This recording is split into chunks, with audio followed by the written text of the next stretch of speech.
खुलुमबाय बे समाव बडलेण्ड इंखं टेलिभिजननि स्टुडिअ आं मिथिका नार्जारि दिनै फुंबिलिनि गाहाय रादाबफ्राव दङ। चिरांनि काजलगावआव बर' रेबग्रा जथुमा 18 मे बर' बिजों सान फालिदों। चिरांनि बिष्णुपुराव बिजेपिनि मावथिया बिपिएफ मावथिनि सायाव गाग्लोबदों। गोख्रै खारनाय रेलगारिजों हुख्रेम जानानै गुवाहाटीआव सानैनि जिउ खहा आरो साथाम जखम। कार्बि आंलंनि कटकटीआव गोबां ड्राग्सजों लोगोसे सासे हमजादों। थुनलाइगिरि डक्टर हेरेन गहायनो पराग कुमार दास जार्नालिज्म बान्था। दामजु बानायनानै भुपेन दासआ गावखौ सुंथानो हादों। सिलचरनि शिलं पाट्टियाव गंसे बिल्डिंआव अर खामनायनि जाहोनाव सासे जखम। डाक्टारनि आंखालाव दिग्बै हस्पिटालाव दुंहाव थासारि। दानिया फैदोनि आबुं रादाबाव।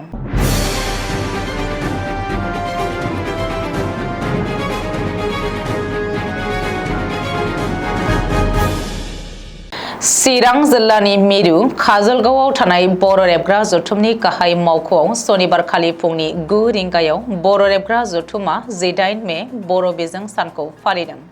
फुंनि समाव आफादगिरि राजेन बसुमतारिया आफादनि फिरफिलाखौ बिरहोनानै बुंदों दि 1963 मायथाइनि 18 मे खालाराव जागायजेननानै दिनै बर' बिजोंनि फरायसाफोरा मुलुगसोलोंसालिफोराव फरायनो आरो फरायथावारि खामानिफोरखौबो मावफुंनो हाबाय।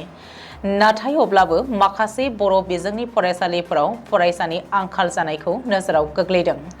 बेनि थाखाय बर' दिथागिरिफोरा गावबा गावनि गथ'फोरखौ बर' बिजोङाव फोरोंहोनो गोसो दुंखांहोनांगोन। बेनि थाखाय गोबां मावनांगौ खामानिफ्रा आथिखालाव दङसै आरो आथिखालनि मिरु सोरखारजों फोसावजानाय गोदान सोलोंथाइ खान्थिखौ सोसननानै NCERTनि बर' फराफारि एबा बिजाब दिहुननायफोराबो रोखा जानांगोन।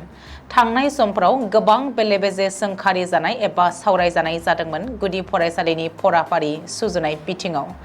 जाहाथे उननि समफोराव बेफोरबायदि गोरोन्थिफोरा जाफिना आरो गोग्गोयै बर' बिजों फरायसाफोरनि थाखाय बिजाबफोरखौ सुजुलांनो हायो बेनि सायाव अरायबो नोजोर होनाया गाहाम होननानै बुंबावदों आफादगिरि राजेन बसुमतारिया। थामथि खोलोब लकसभा बिसायख'थि जोबनायनि उनाव चिरांनि बिजनी महकुमा बेन्दोङाव थानाय 2 नं बिष्णुपुर बाजाराव राजखान्थियारि एना-एनि सोमजिदों। बिजेपि दोलोनि मावथिफोरा बिपिएफ दोलोनि सासे मावथिनि सायाव गाग्लोबनानै जखम खालामदों। सनिबारखालि सुजन मण्डल मुंनि सासे बिपिएफ दोलोनि मावथिखौ बिनि दखान एबा गला सिंनिफ्राय बायजोआव दिहुनबोनानै बुग्लि खालामनानै जखम खालामदों। बे गाग्लोबनायनि उनाव सुजन मण्डलआ पानबारि थानायाव बुग्राफोरनि हेंथायै एफआइआर होबाय। बिजेपिनि मावथि हरकी मण्डल, बापी तालुकदार, सुरत मण्डल आरो नयन साहामोननि हेंथायै इनायै बुनायनि दायाव एफआइआर होनाय जादों। बिपिएफ दोलोनि बारग' भिएचडिसिनि चेयारमेन गंगाधर दासआ बेबायदि राजखान्थियारि गाग्लोबनायखौ सोंखारिदों आरो ओनसोलाव दुंहाव थासारि लाबोनो दा नाजाथों होननानै खौरांगिरिनि सिगाङाव फोरमायदों। गुवाहाटीआव नारेंगी रेल स्टेशन खाथिनि बिरकुसियाव सनिबारखालि गोख्रै खारनाय रेलगारिजों हुख्रेम जानानै गासै 2 लेबारनि जिउ खहा जादों। बेनि अनगायैबो गुबुन 3 जखम जाबावदों। बिसोर गासैबो रेल लाइनआव खामानि मावनाय लेबारमोन होननानै शिलंआव फोरमायदों। थैनाय 2 लेबारनि मुंखौ फारियै शाहिनुर इस्लाम आरो हाफिजुल रहमान होननानै सिनायथि होदों रेलवे पुलिसआ। गुबुन 3 जखम जानाय फारियै जाहिरुल इस्लाम, सदागर रहमान आरो साहिरुल इस्लाममोनखौ आथिखालाव गुवाहाटी मेडिकेल कलेज हस्पिटालाव फाहामथायनि थाखाय थिसनबाय होननानै मिथिहोदों।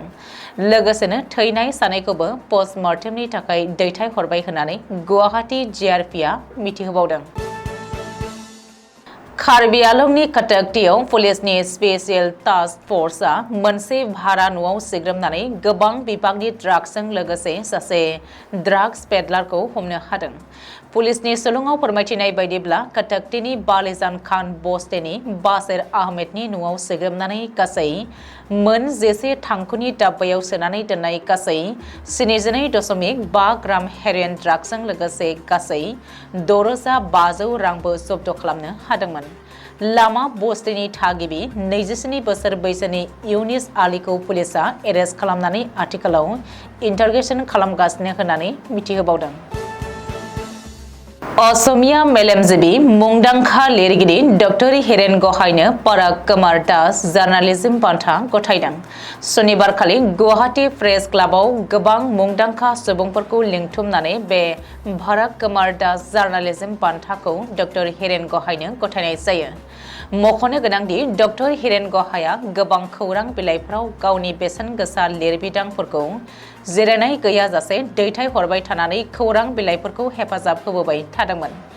मेंनाय बानाय गैयाजासेनो लिरबिदां दैथायहरनानै खौरां बिजोंखौ अराय सम हेफाजाब होबोबाय थानायनि थाखाय डक्टर हिरेन गहायनो बे पराग कुमार दास जार्नालिज्म बान्थाखौ होनाय जादों होननानै मिथिहोदों।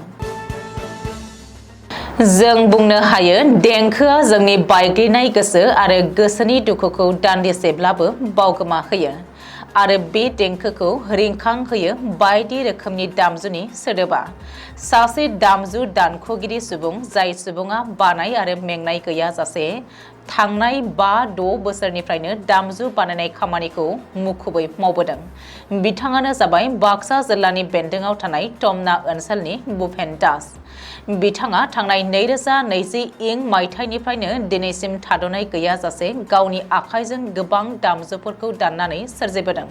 12-13सो बोसोरावनो दामजुफोर बानायजेनबोनाय भुपेन दासआ 2020 मायथाइनिफ्राय दिनैसिम बोसोरफ्रोमबो लान्थ्रै दामजुफोर बानायबोबाय थादों। भुपेन दासआ फोरमायथिनाय बायदिब्ला सरासनस्रायै बिथाङा सेरजा, कमरपि धाद्रा, गलफेराया धाद्रा आरो टकारि दामजुफोरखौ बानायो। मख'जाथावदि दिनैसिम गं 700सो दामजु बानायनाय बाथ्राखौ फोरमायदों।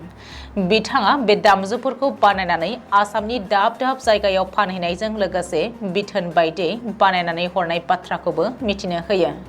बे दामजुफोरखौ गंफायाव 4,000निफ्राय 5,000 राङाव बिथाङा फानो आरो बे दामजुफोरखौ बानायनानैनो गावनि थांना थानायनि राहा लामाखौ खालामनो हानायखौबो फोरमायो। बिथांजों लोगोसेनो आथिखालाव गामि सेरनिनो पुर्न राजबंशीयाबो सेरजा दामजुखौ बानायनायाव मदद होफागासिनो दं होननानै मिथिहोबावदों। बराक सेरफांनि काछार जिल्ला सिलचर नोगोराव थानाय सिलंपाटियाव गंसे कम्पिउटार कचिं सेन्टाराव हरखाबै अर खामनायनि जाहोनाव सासे जखम जादों। अर खामनायनि उनाव हाखु दाखुयै गोजौनि बिल्डिंनिफ्राय बाज्रुमनायनि जाहोनाव जखम जादों होननानै मिथिहोदों। बे जाथायनि उनाव गंथाम अर खोमोरग्रा दमखल गारिया फैनानै बिल्डिंआव नांनाय अरखौ खोमोरनो हादोंमोनब्लाबो नाथाय सिङाव थानाय गासैबो मुवा बेसादफोरा खामग्लिनानै सेवहांगार जाजोबदों।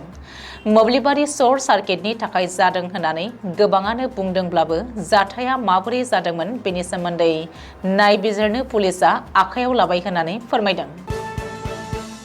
खरसा आसामनि दिगबै देहा फाहामसालियाव रायजोनि अजदजों दुंहाव थासारि सोमजिदों।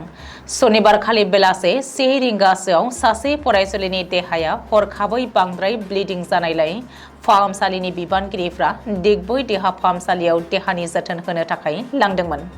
नाथाय सासेबो डाक्टारा गैयैनि जाहोनाव बेमारि फरायसुलिखौ 3 रिंगासिम नेनायनि उनावबो डाक्टारखौ नेनो हायैनि ओरैनो लाबोफिननांगौ जायो। सुलुङाव फोरमायथिनाय बायदिब्ला डाक्टर जितुमनि देउरिनि डिउटि दङमोन बै समाव। नाथाय डाक्टर जितुमनि देउरिया थि समाव गावनि डिउटियाव थायैनि जाहोनाव जायगानि पाब्लिकफोरा दुखु मोननाय फोरमायनानै सावस्रि बिफानखौ सोंखारिदों। फोरोंगिरिफ्रा उननि समाव खौरांगिरिनि सिगाङाव दुखु मोननाय फोरमायनानै उननि समाव बेबायदि जाबावोब्ला निमाहा होनाय जानाय नङा होननानै हुमखि होयो सावस्रि बिफानखौ।